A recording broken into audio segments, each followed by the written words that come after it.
Hari ini kita akan belajar tentang subtema 1 PB yang keempat. Nah, biasanya sama Ustazah Vita akan belajar tentang matematika, PJOK, dan SBDP. Kali ini kita akan flashback ke materi sebelumnya. Nah, materi apa itu Ustazah? Yuk, kita simak video penjelasan Ustazah berikut ini ya. Seperti pembelajaran sebelumnya, kita belajar tentang cara menjaga kebersihan lingkungan.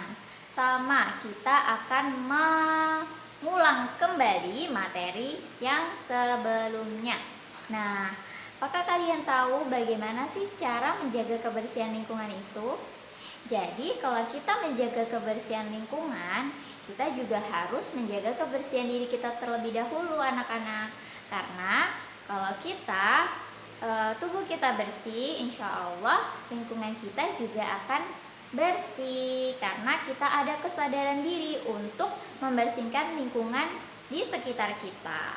Seperti itu. Misalnya di rumah kalian ada tetangga kalian yang membuang sampah sembarangan. Nah, kalian harus apa ya biar peduli dengan lingkungan? Nah, kalian tahu bahwa kebersihan itu sebagian dari iman. Maka dari itu, ketika ada tetangga kalian yang membuang sampah sembarangan, kalian harus mengingatkan tetangga itu supaya hidup bersih, supaya membuang sampah pada tong sampah atau pada tempatnya. Nah, kemudian sekarang kita mengulang kembali materi tentang karya 3 dimensi. Nah, di lingkungan kalian, di sekitar kalian itu banyak sekali benda-benda 3 dimensi. Benda-benda 3 dimensi itu benda-benda yang bisa kita pakai sehari-hari dan memiliki panjang, tinggi, volume, maupun lebar. Contohnya seperti meja, biasanya kita gunakan untuk menulis, mengerjakan sesuatu. Habis itu kursi digunakan untuk kita duduk. Selain itu, kita juga harus mengenal ciri-ciri dari benda 3 dimensi yang kita sebutkan anak-anak.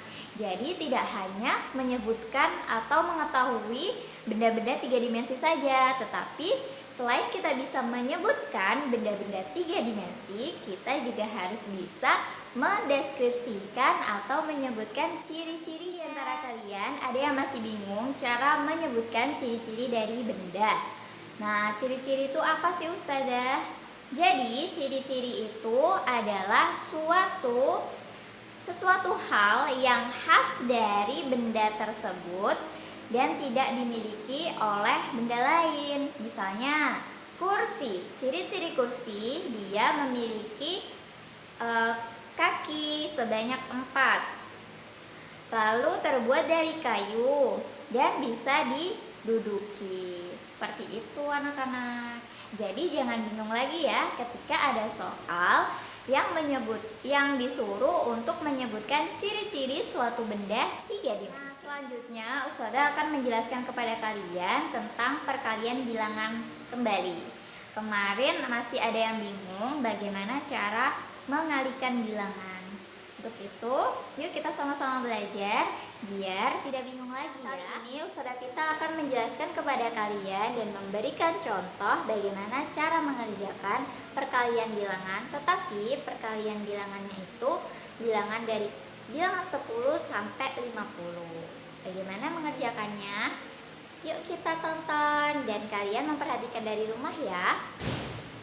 Misalnya nomor 1, 3 dikali 10. Nah, bagaimana cara mengerjakannya?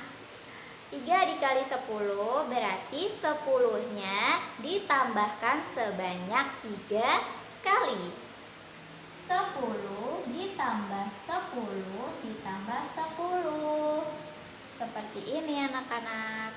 Jadi 10 ditambah 10 sama dengan 20 ditambah 10 lagi sama dengan 30. Seperti itu.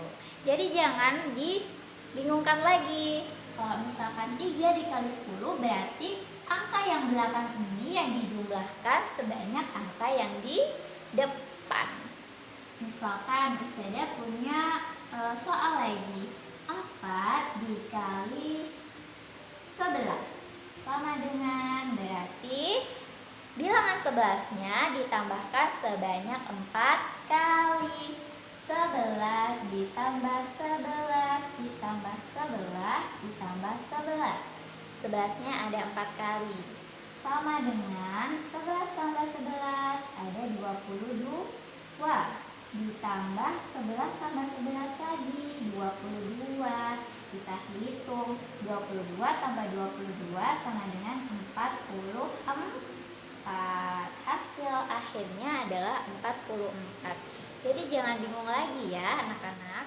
Untuk tugas kalian hari ini, kalian mengerjakan soal handout di halaman 37, 38, 39, dan 40. Dikumpulkannya seperti biasa. Nomor absen 1 sampai 11 di Ustadzah Fani, nomor absen 12 sampai 22 di Ustadzah Vita. Ustadzah Vita tunggu ya anak-anak.